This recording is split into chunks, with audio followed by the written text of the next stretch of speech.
أعوذ بالله من الشيطان الرجيم. بسم الله الرحمن الرحيم.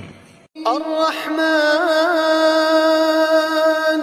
علم القرآن خلق الإنسان علمه البيان الشمس والقمر بحسبان والنجم والشجر يسجدان والسماء رفعها ووضع الميزان ألا تطغوا في الميزان وأقيموا الوزن بالقسط ولا تخسروا الميزان والأرض وضعها للأنام فيها فاكهة والنخل ذات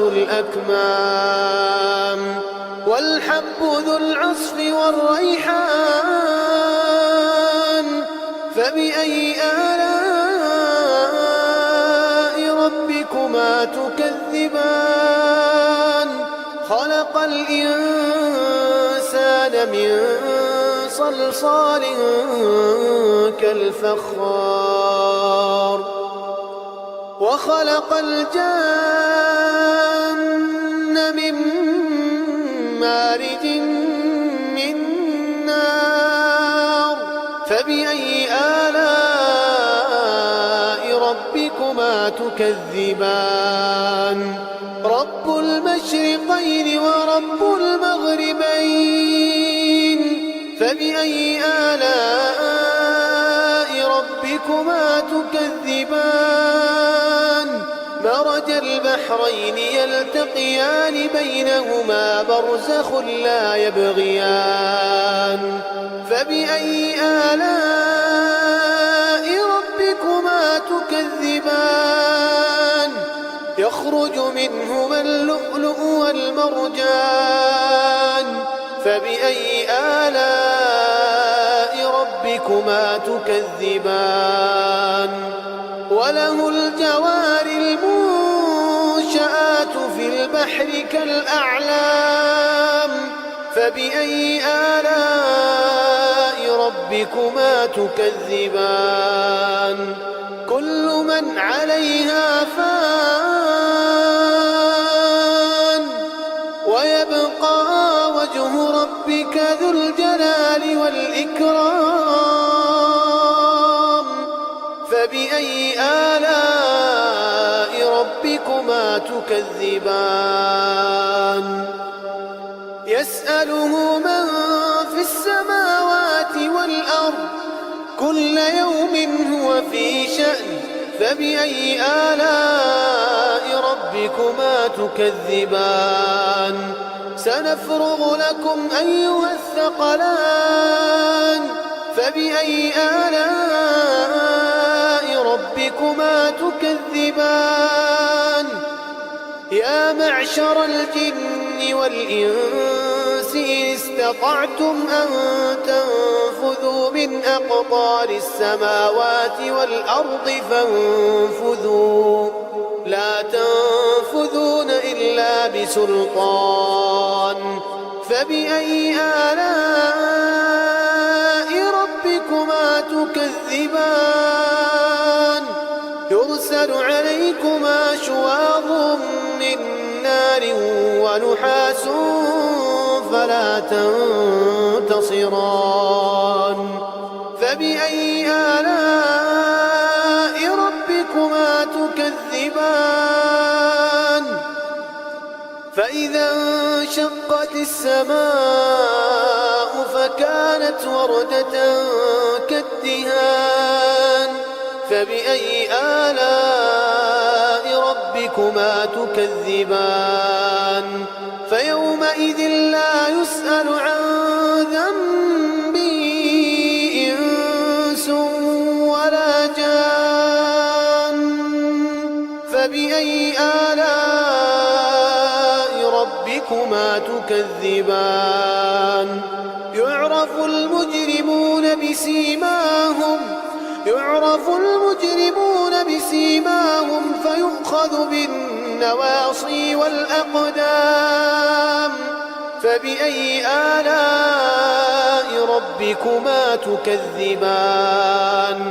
هذه جهنم التي يكذب بها المجرمون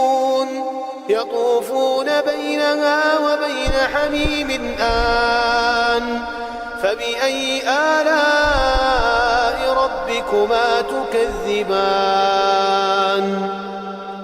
ولمن خاف مقام ربه جنتان فبأي آلاء ربكما تكذبان ذواتا أفنان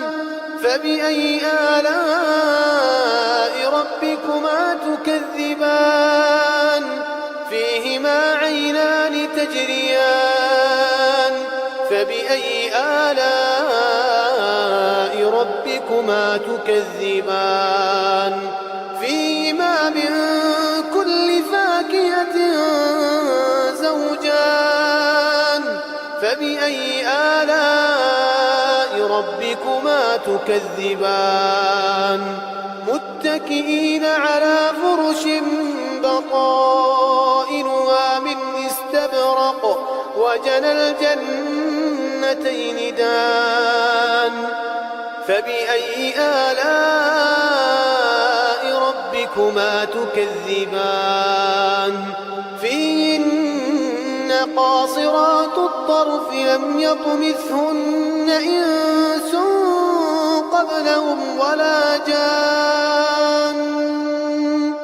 فبأي آلاء ربكما تكذبان كأنهن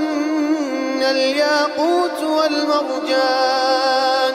فبأي آلاء ربكما تكذبان هل جزاء الإحسان إلا الإحسان فبأي آلاء ربكما تكذبان ومن دونهما جنتان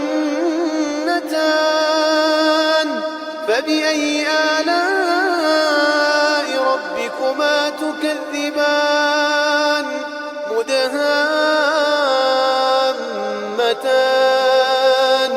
فبأي آلاء ربكما تكذبان فيهما عينان نضاختان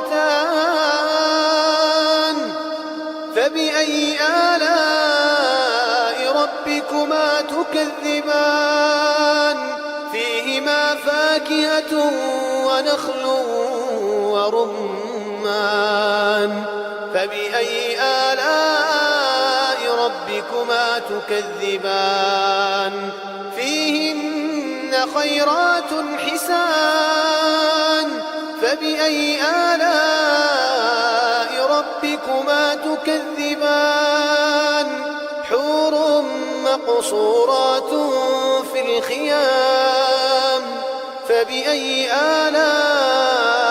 ربكما تكذبان لم يطمثهن إنس قبلهم ولا جان